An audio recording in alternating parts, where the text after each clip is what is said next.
Alhamdulillahilladzi arsala rasulahu bil huda wa dinil haqq lidhhirahu 'ala dini kulli wa kafa billahi shahida.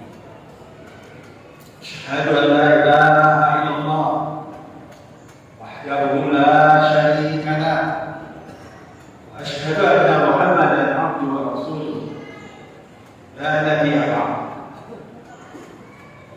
Allahumma shalli wa sallim ala rasulika al-karim nabiyyina Muhammadin wa ala alihi wa sahbihi ajma'in wa man tabi'ahu bi ihsan ila yaumiddin. Amma ba'd. Ya muslim ikhwatal kiram, usikum wa nafsi bi taqwallah faqad faza al-muttaqun. Qala Allah Ta'ala fi kitabil aziz wa huwa asdaqul qailin. A'udzu billahi minasyaitonir rajim. Wattaqu fitnatal ladzina la tusibanna alladzina zalamu minkum khassah wa'lamu anna Allaha syadidul iqab. Shadaqallahul azim. Hadirin sidang jemaah Allah yang berbahagia, tentulah ungkapan rasa syukur baik dengan lisan maupun dengan badan, bahkan dengan ekspresi harus kita tampilkan di hadapan Allah Subhanahu wa taala dalam setiap kesempatan. Sekiranya kita menghitung, sekiranya kita menyadari memang tidak ada satu alasan pun bagi kita untuk tidak bersyukur kepada Allah Subhanahu wa taala. Demikian pula salawat serta salam kita peruntukkan bagi junjungan Nabi besar Muhammad sallallahu alaihi wasallam yang telah memberikan dan mewariskan semua yang terbaik sebagai bekal kita menjalani kehidupan ini sampai ke kampung akhir kelak. Hadirin sidang jemaah yang berbahagia, dari waktu ke waktu, dari hari ke hari, kita menyaksikan, kita melihat, kita mendengar betapa dahsyatnya badai fitnah melanda negeri kita pada saat ini. Fitnah dalam pengertian cobaan yang bisa membuat setiap orang lulus, bisa juga membuat setiap orang gagal ataupun hancur. Kata-kata fitnah memang sedikit berbeda antara dimaksud di dalam Al-Quran dengan bahasa keseharian kita.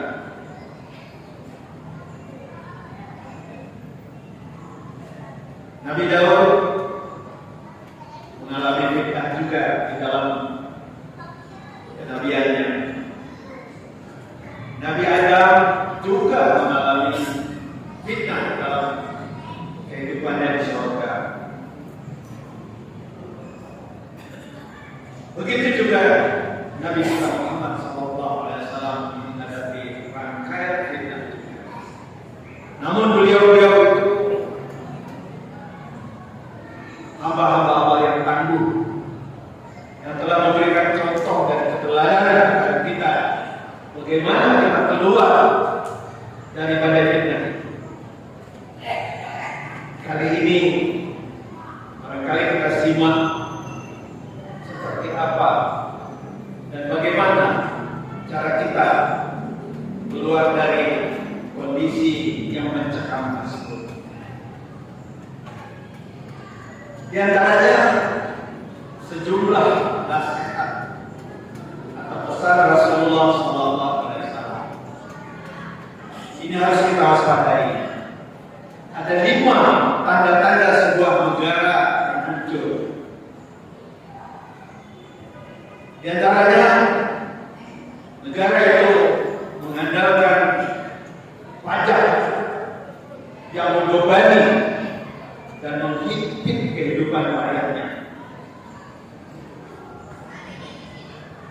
Karena ketidakmampuannya untuk mengelola kekayaan alam semesta, karena ketidakmampuannya untuk mengelola anugerah ilahi, maka sasarannya adalah untuk membebani, mencari sumber yang paling mudah untuk didapat, yaitu dengan pajak. Yang kedua, soal hukum. Manakala hukum itu tajam ke bawah, tumpul ke atas. Apabila yang berlaku dan berbuat itu adalah orang lemah, maka hukum ditegakkan. Dan kalau yang berbuat kriminal itu adalah orang-orang kuat, orang-orang berkuasa, maka hukum itu diabaikan. Sampai Rasulullah bersabda, sekiranya Fatimah binti Muhammad mencuri, aku sendiri yang akan potong tangannya. Begitu tegasnya Rasulullah SAW. Namun di negeri kita bisa terjadi orang yang sudah divonis ingkrah, leluasa melegang, leluasa berada di tempat-tempat hiburan, menikmati hasil jarahannya. Ciri yang ketiga adalah manakala jabatan diserahkan kepada orang yang bukan ahlinya, iza usjidal amru ila ghairi ahliha fantari wasa'a. Apabila jabatan itu diberikan kepada orang yang bukan bidangnya, bukan ahlinya, tunggu saat ganjaran itu akan tiba. Yang keempat, diamnya rakyat terhadap kezaliman. Ini yang saya bacakan pada mukadimah khutbah tadi, surat Al-Anfal, surat ke-9 ayat 25.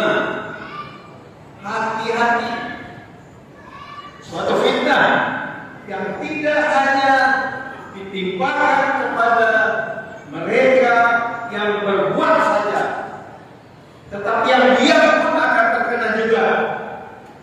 Kenapa? Karena mereka mendiamkan kezaliman itu terjadi di hadapan mata.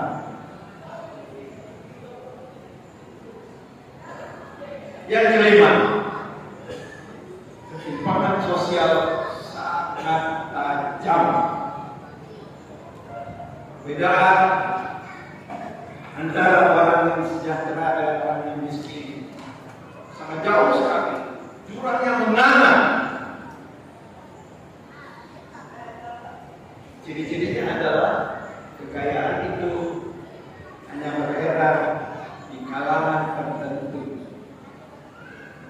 Dulatan bainal aghniya, harta itu hanya berada di tangan-tangan orang tertentu saja. Sebagian besar adalah orang miskin.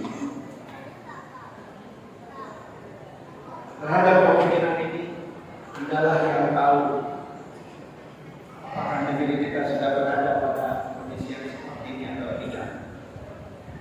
Saya tidak akan mengejar kalau kita sudah berada dalam kondisi yang seperti Akan tetapi warning, peringatan ini harus kita pegang. Kita bertanggung jawab untuk menyelamatkan negeri ini. Apalagi kita beberapa hari lagi, besok lusa kita akan memperingati kemerdekaan Republik Indonesia yang ke-80. Usia 80 tahun bukan usia muda. Sudah cukup lama kita diberi kesempatan oleh Allah untuk memakmurkan negeri ini, bukan untuk menghancurkan negeri ini. Di antaranya yang harus kita lakukan, hati-hati dengan simpang siurnya pemerintahan. Terlebih lagi medsos yang pada saat ini banyak sekali berisi kebohongan, diperparah lagi dengan teknologi AI yang bisa saja memanipulasi wajah orang, suara orang, ucapan orang. Tidak sedikit orang yang tertipu.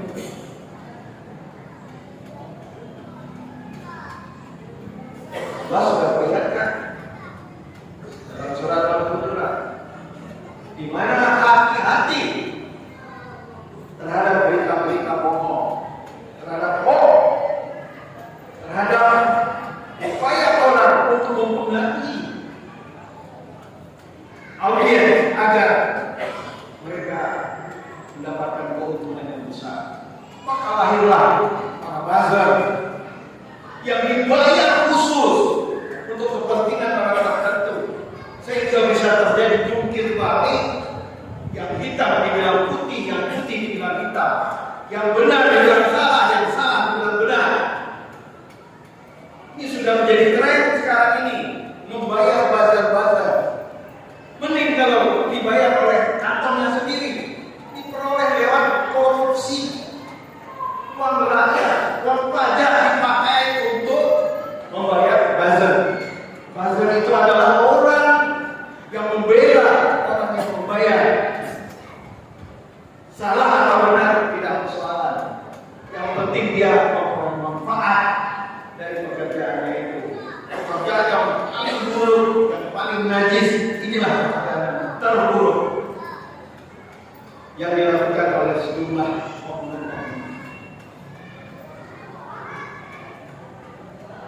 Semoga ini hadirin sidang Jumat yang berbahagia, kita sudah cukup dewasa. Kita bukan anak kecil lagi.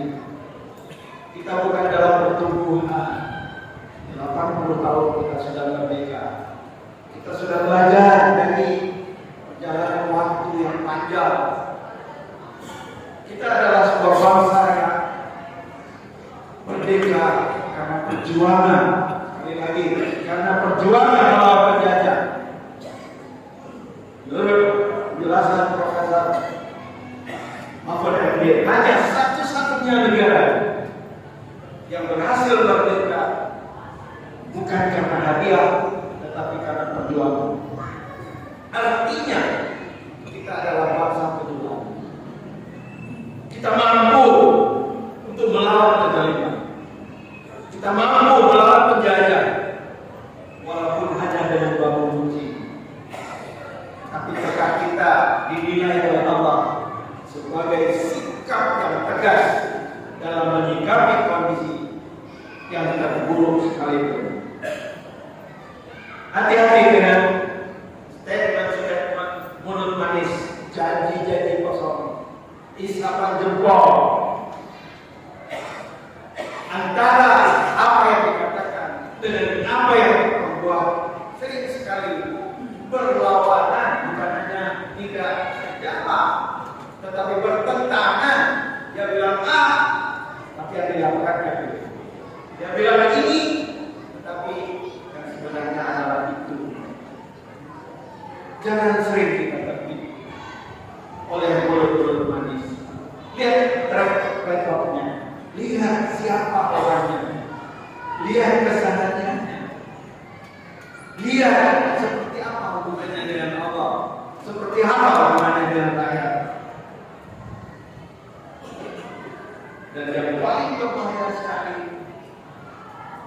Jangan kita menjadi sandera-sandera orang yang mudah untuk ditekuk karena kesalahan yang kita perbuat.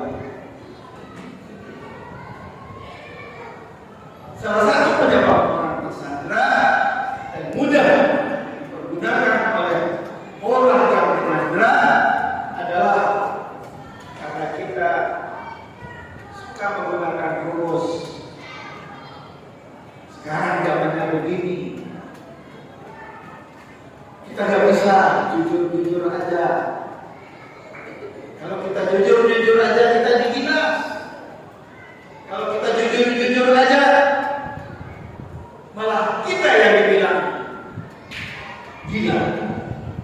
Kalau ada sebuah komen, jangan sekarang ini jangan gila. Kalau kita nggak ikut gila, kita yang gila.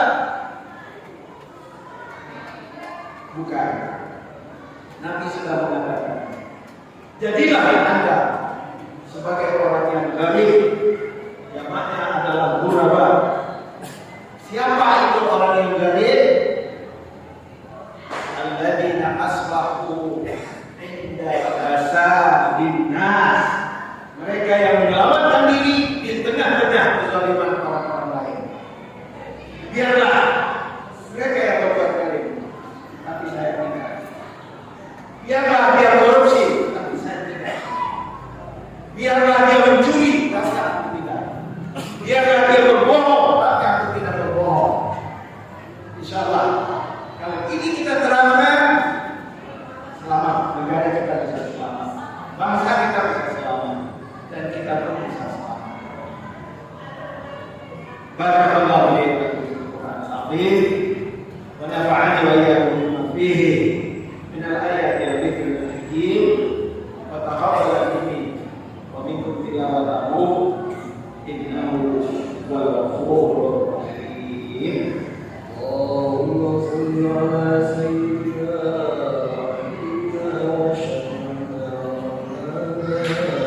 Muhammad sallallahu alaihi wa alihi.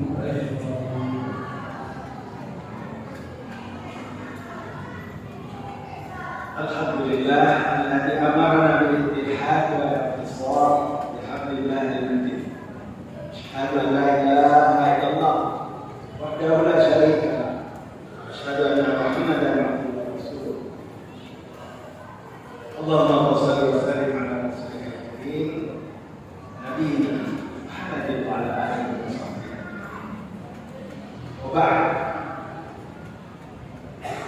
Ada sebuah ungkapan sederhana, daripada kita mencerca kegelapan, lebih baik kita hidupkan lilin sekecil apapun. Artinya kita tidak boleh mengeluh, kita tidak boleh putus asa, kita harus optimis terus.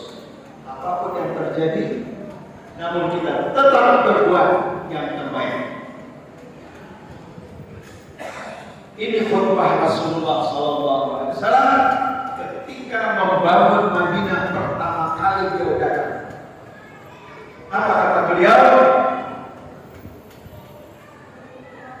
Lakukanlah, walau hanya sebagai sebutan sikap yang harus kita lakukan menghadapi badai fitnah yang melanda negeri kita pada saat ini. Innallaha wa malaikatahu yusholluna 'alan nabi ya ayyuhalladzina amanu shallu 'alaihi wa sallimu taslima. Allahumma shalli 'ala sayyidina Muhammad wa 'ala alihi wa sahbihi ajma'in. Allahumma ighfir lil mu'minina wal mu'minat wal muslimina wal muslimat al-ahya'i minhum wal amwat. Innaka sami'un qaribun mujibud da'wat wa ya qadiyal hajat. Allahumma a'izzal Islam wal muslimin wa adil asyirka wal musyrikin wa damir a'daka wa a'da'ad-din. Allahumma ansur juyusal muslimin khassa fi Palestin wa fi sa'iri buldal muslimin